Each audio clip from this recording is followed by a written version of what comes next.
안녕하십니까. 코로나 시대의 드라이브스루 활용법에 대해 발표하게 된 코로나 살아줘의 강도영입니다.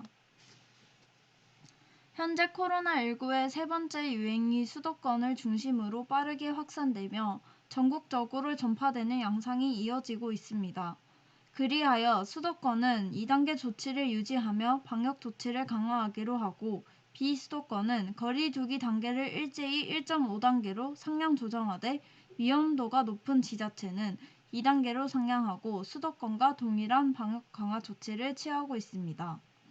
이러한 코로나 상황에 맞게 저희 조는 접촉을 최소화한 드라이브 스루를 통한 약국 처방에 대해 소개해 드리겠습니다. 먼저 드라이브 스루란 기존의 소비자가 차에 탄 채 물건을 살 수 있는 것으로 1930년대 미국에서 비즈니스 모델로 시작이 되었습니다.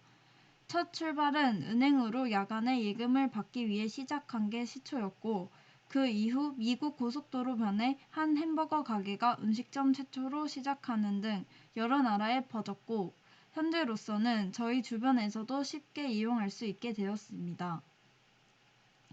예를 들어 스타벅스는 마이디티 패스를 통해 본인의 차량 번호와 결제할 카드를 사전 등록하여 바리스타와 접촉 없이 주문과 결제를 하고 제품을 수령할 수 있습니다. 드라이브 스루는 현재 재택근무, 온라인 개강 등 사회적 분위기에 따라 주문, 결제, 제품 수령 모두 차 안에서 가능한 주문 방식에 대한 선호도가 높아지고 있습니다.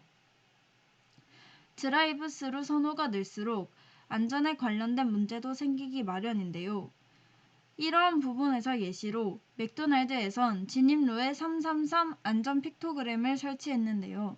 333 안전 픽토그램이란 안전을 위해 3초간 멈추고 전방 양옆 3방향을 살피며 시속 3km 속도로 주행하는 것을 의미합니다.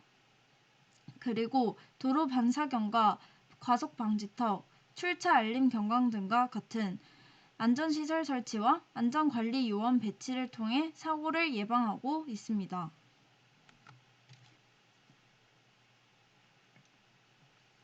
이러한 드라이브 스루는 현재 코로나 시대에 맞게 변형되어 2월 23일부터 7곳 강북대 병원이 드라이브 스루 선별 진료소를 최초로 운영하였습니다. 그 이후 고양시에서 2월 26일부터 고양 안심카 선별 진료소를 드라이브 스루 방식을 활용하여 시행했고 전 세계적으로는 미국 워싱턴주, 영국, 호주 등 한국형 드라이브 스루 선별 진료소를 도입하였습니다. 다음은 드라이브 스루 선별 진료소의 장점을 소개해 드리겠습니다. 1번 진료소에서는 하루 10시간 운영 기준으로 시간당 2건의 검체 채취가 가능하여 하루 총 20건을 채취할 수 있는 반면 드라이브 스루 선별 진료소는 하루 10시간 운영 기준으로 시간당 6건의 검체 채취가 가능하여 하루 총 60건 채취할 수 있습니다. 그리고 선별검사소에 사람이 워낙 많아서 대기가 길어지는데 만약 대기 중인 환자 중에 확진자가 있다면 자칫 감염의 위험이 있지만 드라이브 스루 방식의 검사에서는 차에 한 명의 의심 환자만 탈 수 있고 다른 대기자와의 접촉이 없기 때문에 대기자와 의료진 감염 예방에 효과적입니다. 계속되는 코로나 시대, 드라이브 스루를 보건의료 분야에서 좀 더 활용할 방법이 없을까요? 만약 약국 처방을 드라이브 스루를 통해 한다면 어떨까요?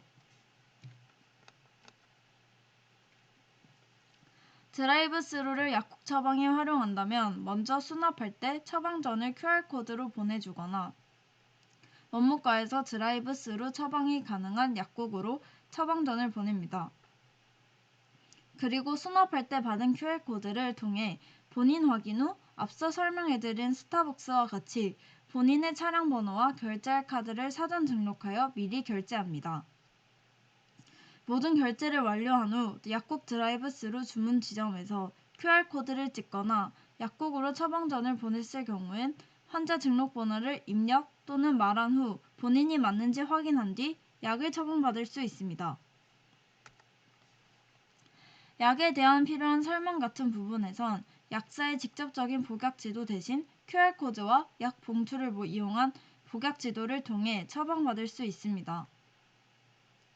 만약에 복약지도가 부족하다고 느끼는 환자에겐 따로 약사와 통화를 통해 복약지도를 하는 방법도 있습니다. 이렇게 약국 드라이브스루가 보편화됐을 시 장점은 첫 번째로 처방전 전자화가 있습니다.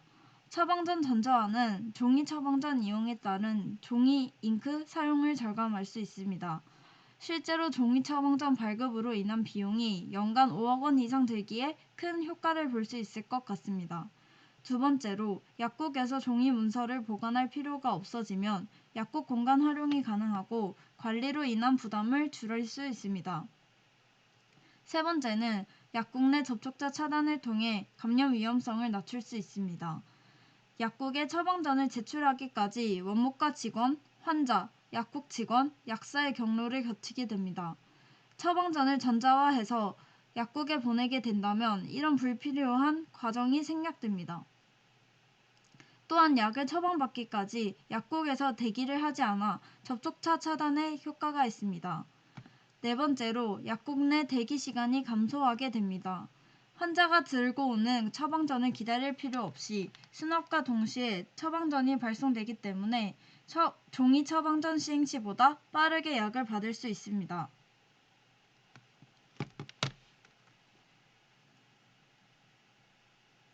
마지막으로 소개해드릴 것은 약국 드라이브스루의 한계점과 개선 방안입니다. 첫 번째로 안전 문제 부분에선 드라이브스루 진입과 출차 시 시야 확보가 어려워 사고 발생 위험이 높은데 이는 시야 확보를 고려한 설계와 주행로에 과속 방지턱을 설치하고 안전 333 픽토그램을 활용하는 방법이 있습니다. 두 번째로 핸드폰 사용 또는 QR코드 사용이 어렵거나 차가 없는 경우 때문에 많은 사람이 이용을 못할 수도 있다는 점 또한 한계점으로 들 수 있습니다. 하지만 드라이브스루는 모든 사람이 무조건 방문해서 약을 받아야 하는 것이 아니라 방문 수령과 드라이브스루 수령 중 환자가 편의에 맞춰 선택하는 것으로 환자 본인에게 맞는 더 편한 방식으로 자유롭게 이용이 가능합니다. 병원 원무과에서 드라이브스루를 통해 약국을 이용 가능하다고 안내해 드리는 홍보 활동을 통해 이용 고객을 점차 늘려갈 수 있습니다. 저희 코로나 사라조는 발표는 이렇게 마무리하겠습니다. 모두 코로나 조심하시고 들어주셔서 감사합니다.